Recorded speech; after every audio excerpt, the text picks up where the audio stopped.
अनंत श्री स्वामी अखंडानंद जी सरस्वती जी महाराज भगवता अमृत में 1981 में जो आगे वो बता रहे हैं, अब उनके जीवन में सिंधु सुवीर के राजा रहुगुण का प्रसंग आता है।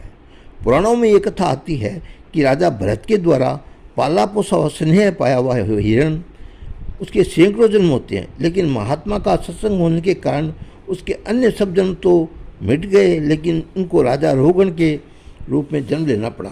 राजा रहुगण सत्संग के बड़े भारी प्रेमी थे, क्योंकि पूर्व जन्म के संस्कार जिनमें जीवन में प्रकट होते हैं। चरक आयुर्वेद का बहुत बड़ा भाग्य ग्रंथ है। उनमें बताया गया है कि गर्भ में गुण दोष का संक्रमण कैसे होता है। जन्म ग्रहण करने वाले संस्कार नाना नानी का भी पड़ता है, दादा दादी का भी पड़ता है, माता पिता का भी पड़ता है, पूर्व जन्म का भी पड़ता है और खान पान का भी पड़ता है। राजा रहुगण पर उनके पूर्व जन्म का संस्कार इतना प्रबल था कि उसके अन्य किसी का नहीं, केवल महात्माओं का संग लगा रहे। वास्तव में महात्माओं जैसा निर्मल प्यार और कौन दे सकता है। सृष्टि में ऐसा कौन है जो अपनी अपनी सारी की सारी सच्ची बात किसी एक व्यक्ति को बता सकता हो। इस संसार का सारा व्यवहार तो कपट पर चलता है। यहाँ कोई भी व्यक्ति ऐसा नहीं है जो अपना दिल खोलकर किसी के सामने रखे। किसी से कोई भी संबंध हो, कितना प्रेम हो, व्यवहार हो, सब कुछ न कुछ कूट कर जरूर बीच में रखेगा। इसलिए सच्चे लोग सत्पुरुषों के पास ही रहना और उनका सत्संग करना पसंद करते हैं। एक दिन राजा रहुगण पालकी पर चढ़कर कपिल देव की सत्संग करने जा रहा था। उनकी पालकी ढोने वाले कारों में एक कार में अचानक बीमार पड़ गया। उनके आदमी ने दूसरा कार को तलाश करते हुए समय कहीं मिले गए जड़ भरित। ये हट्टे कट्टे और बेफिक्र तो थे ही, पकड़ कर राजा रहुगण की पालकी में जोड़ दिया। लेकिन पालकी के ढोते समय भी ये दूसरे कारों के समान ठीक ठाक नहीं चल रहे थे। पाँव रखने में उनसे गलती हो जाती, क्योंकि उन्होंने कभी पालकी ढोई नहीं थी। जब पालकी ठीक न चलने के कारण राजा रहुगण को असुविधा होने लगी तो उन्होंने कारों को कई बार डांटा डपटा, फिर भी पालकी ठीक नहीं चली। तब दूसरे कारों ने साफ साफ कहा कि महाराज, हमारे पास ये तो नया आदमी आया ना, इसी की वजह से हम सब लोग गलती करते हैं। अब राजा रहुगण के जड़ भरत को फटकारते हुए कहा कि क्यों रे, तुम्हें प्यासे हो क्या? तुम्हारा सिर तो बहुत खूब मोटा तगड़ा लगता है, फिर ऐसी गलती क्यों करते हो? ठीक ठीक चलो, नहीं तो मैं तुमको सबक सिखानी होगी पड़ेगी। ये सुनकर जड़ भरत हंसने लगे। बोले कि देखो राजा, ये शरीर तो पंचभूतों का बना हुआ है, मिट्टी का डर है। कोई भी विद्वान पुरुष उसका आत्मा रूप में नहीं मानता। ये पहले नहीं था, आगे नहीं रहेगा, और इस समय मेरा है। लेकिन यदि मेरे कंधे पर पालकी होती है और कोई भार होता है, तब भी मैं शिक्षा का पात्र होता हूँ। फिर भी तुम मुझे शिक्षा दोगे? अब तो ये उत्तर सुनते राजा रहुगण पालकी पर से कूद पड़े और जड़ भरत के चरणों में पड़ गए। उन्होंने पूछा कि महाराज, आप कौन हैं? आप तो सर्वविद्या और सर्व शास्त्र सम्मत बात बोल रहे हैं। आपका ये कहना कि कितना सत्य है कि इस देह से आत्मा का विलक्षण है और इस देह का नाम आत्मा नहीं है। ऐसा बात करने वाला आप है कौन? देखिए, मुझे किसी का डर नहीं है, न इंद्र का, न द्वाद्र का, न शंकर का, न त्रिशूल का, न यमराज का दंड का। मुझे तो ये डर है कि मेरे द्वारा किसी महात्मा का तिरस्कार न हो जाए। इसके बाद और भी मैंने रोककर राजा रहुगण ने प्रयत्न किया कि महाराज, आप कैसे कहते हैं कि आपके ऊपर कोई बोझ नहीं है? आप भले ही शरीर पर न हो, लेकिन जब कोई बटोली अगर चढ़ाई जाती है तब पहले वह आग के ऊपर तपती है, फिर बटोली गर्म होकर पानी गर्म होता है और फिर उसमें रखा हुआ पकाया वाला चावल गर्म हो जाता है। इसी तरह जब शरीर के ऊपर आत्मा बैठा है, तब शरीर के ऊपर बोल पड़ने पर वह अपने बोझ का अनुभव क्यों नहीं करता? बोझ का अनुभव होना तो स्वाभाविक है, फिर आपको इस पालकी की भार का अनुभव क्यों नहीं होता है? महात्मा जड़ भरत ने उत्तर दिया, देखो राजा, ये धरती है, इस पर मालूम पड़ता है कि एक मनुष्य चल रहा है, लेकिन मनुष्य का पाँव जिस मिट्टी पर पड़ता है उसी मिट्टी का बना हुआ है। मिट्टी ऊपर रखते ही घुटनों के ऊपर कमर है, कमर के ऊपर कंधे है, कंधे के ऊपर पालकी है, पालकी के ऊपर एक आदमी बैठा है। ये सब मिट्टी के ही तो है। जो श्रृंगार करके बैठा हुआ है, बोलता है कि मैं राजा हूँ, लोगों का शासक है, वह मिट्टी का ही तो है। मिट्टी की पालकी है, मिट्टी का ही ढोने वाला है, मिट्टी का ही बैठने वाला है। फिर अब जब सब मिट्टी का ही विलाप है तो तुम अपना नाम राजा रख कर क्या बैठे हो? संभव है कल तुम मुझसे पराजित हो जाओ, मैं तुमसे जीत जाऊँ, फिर मैं पालकी में बैठूंगा और तुम मेरे कंधे पर पालकी लेकर चलोगे। भला इस संसार में कौन तो राजा है, कौन प्रजा है, किसके ऊपर किसका भार है? फिर राजन, तुम तो कहो मैं करने को तैयार हूँ। इसके बाद राजा राहु गुणोत्तर भरत के बहुत बढ़िया वार्तालाप हुआ। उस अंदाज में ये बात बताई गई कि सृष्टि परमाणुओं से बनी हुई सकती है, क्योंकि परमाणु निर्भय है, संयोगी भी है, परमाणुओं का साक्षात्कार भी नहीं हो सकता।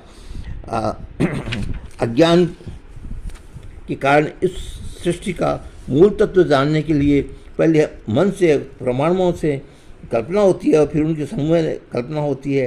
ये सृष्टि प्रकृति से नहीं होती है, क्योंकि परिणाम नहीं भी होती है, बदलती भी है, नित्य भी होना, ये सब प्रकृति में कैसे हो सकता है। इसलिए जो ब्रह्म स्वरूप विशुद्ध ज्ञान है वही सच्चा तत्व है, और बाकी वस्तुएं ध्यान देने योग्य नहीं है। जब उनका निर्वर्तन करने लगोगे तब मैं बदल कर तुम्हारी बन जाती हूँ। जब उनके दूसरे रूप का वर्णन करने लगे तब भी वे तीसरी हो जाती है। इनमें कहीं निष्ठा नहीं है, कहीं स्थिति नहीं है, इसलिए मिथ्या कर दो इनको। ये मिथ्या शब्द का अर्थ ये है कि कोई भी महान वाणी से चाहे कि इस विश्व सृष्टि का निरूपण कर सके तो नहीं कर सकता। इसका भाव जिस शब्द साक्षी के द्वारा प्रकाशित होता है और जो इसका अधिकरण करता है, अधिष्ठान वह पूर्ण है, समस्त नाम रूपात्मक पश्चात्मक अधिष्ठान परिपूर्ण है। उसका जो प्रकाशक है, साक्षी है, वो चेतन है। यदि चिन्मय सत्ता से एक नहीं होता तो क्षणिक होता, और यदि चिन्ह मात्र से सत्ता एक ही नहीं होगा तो जड़ होगा। अतः अद्वितीयत्व किंचित अधिष्ठान और प्रकाश की चैतन्यता एकता स्वीकार करना आवश्यक होता है। इस प्रसंग का अभिप्राय ये बताना है कि स्थिति कैसे भी हो, स्थिति भगवान की कृपा से होती है, सद्गुरु की कृपा से होती है। यज्ञ समायज्ञादि रूप सत्कर्म से होते हैं, उपासना से होते हैं और ज्ञान से भी होते हैं। ये सब स्थितियाँ भगवत्कृत है। इस परंपरा में गत आदि ऐसे ऐसे राजा भी हैं जिनका महिमा का वर्णन श्रीमद्भागवत में है। जब श्रीमद्भागवत में 5वें स्कंद में राजा परीक्षित के पूछने पर सुखदेव जी ने महाराज ने भौगोलिक स्थिति का वर्णन किया।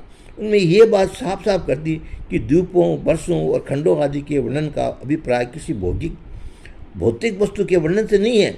इसका अभिप्राय यह है कि विश्व बहुत बड़ा और ये सब भगवत का स्वरूप है।